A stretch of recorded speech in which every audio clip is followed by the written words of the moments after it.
Jeżeli wynajmujesz mieszkanie, to na pewno słyszałeś, że raz na jakiś czas zdarza się taki lokator, który się wprowadza i przestaje płacić. Zazwyczaj jest problem, żeby taką osobę usunąć, ale w Krakowie znaleźli na to patent i dzisiaj między innymi będzie właśnie o tym, więc zaczynajmy.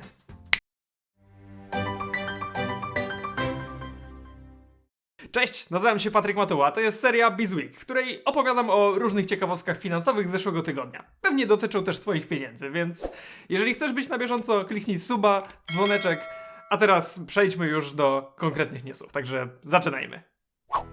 Kupno mieszkania pod wynajem może być świetną inwestycją. Szczególnie jeżeli masz trochę wiedzy i doświadczenia na ten temat, może być to świetny dochód pasywny. Ale jeżeli wybierasz nieodpowiednich lokatorów, to może się zdarzyć tak, że ktoś się wprowadzi i nawet już po pierwszym miesiącu przestanie płacić. Dzisiejsze prawo tak jest skonstruowane, że ciężko jest się pozbyć takiego lokatora, jeżeli sam nie będzie chciał się wyprowadzić. Ale w Krakowie znaleźli na to patent, ponieważ mężczyzna, który nie chciał się wyprowadzić z lokalu, który, jak czytamy z artykułu, miał długi i to dosyć potężne, postanowił, że za mieszkanie nie będzie płacić, bo nie ma za co i tak właściciel nie będzie mógł się go pozbyć. Więc chcąc zrekompensować sobie straty, a raczej sądzę, żeby wykurzyć nieodpowiedniego lokatora, wynajęli to mieszkanie kolejnym dwóm mężczyznom, którzy rozwiercili, wymienili zamki, wprowadzili się do niego, także cały czas mieli dostęp do tego mieszkania i jeszcze sprowadzili dużego pitbulla.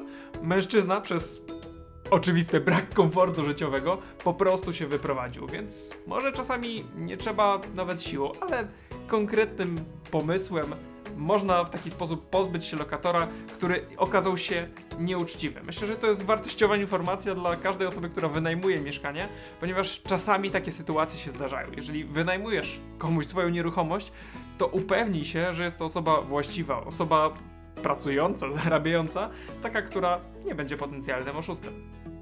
Chodźmy dalej.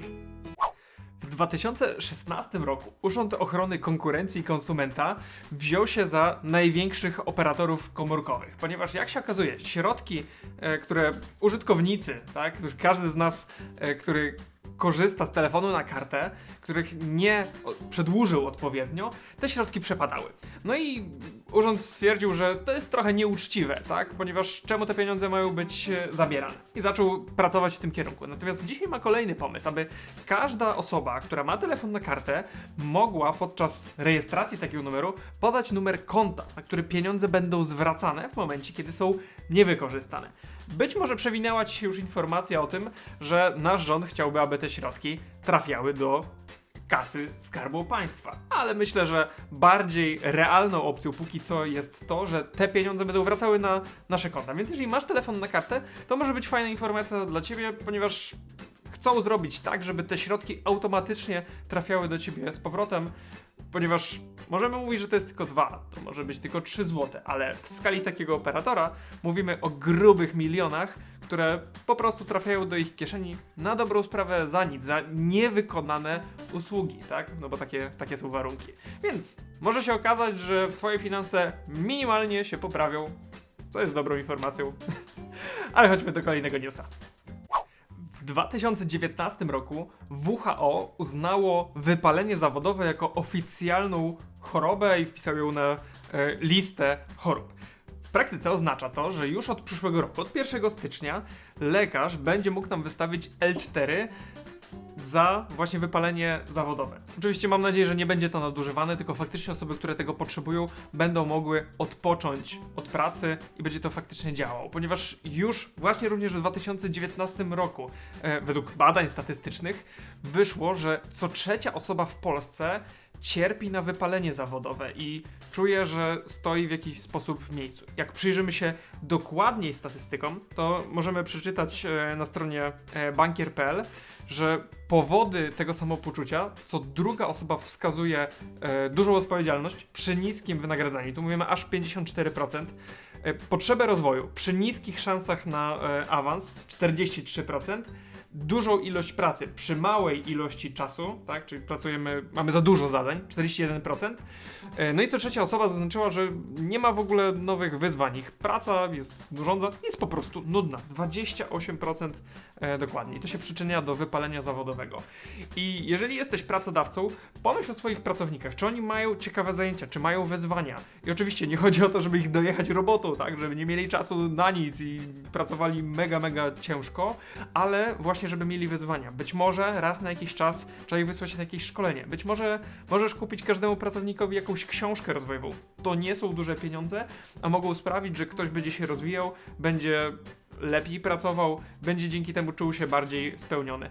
Czasami naprawdę nie trzeba dużo. Ja doskonale to rozumiem, ponieważ na etapie swojej kariery również miałem takie momenty, że miałem po prostu dość swojej pracy. W pewnym momencie była ona po prostu nudna, a pracodawca nie robił z tym kompletnie nic. Więc jeżeli masz podobną sytuację, porozmawiaj ze swoim pracodawcą. Albo pójdź samemu na jakiekolwiek szkolenie, poznaj nowych ludzi, przeczytaj jakąś książkę. Znajdź coś, co sprawi, że twoja praca będzie ciekawsza, bo niestety skutki wypalenia zawodowego odbijają się z jednej strony w pracy, ale też na naszym zdrowiu i życiu prywatnym. Chodźmy dalej. Podczas ostatniej konferencji ekonomicznej prezes Komisji Nadzoru Finansowego dosyć ostro wypowiedział się odnośnie osób, które zostały w jakiś sposób oszukane na różnych piramidach finansowych czy innych oszustwach.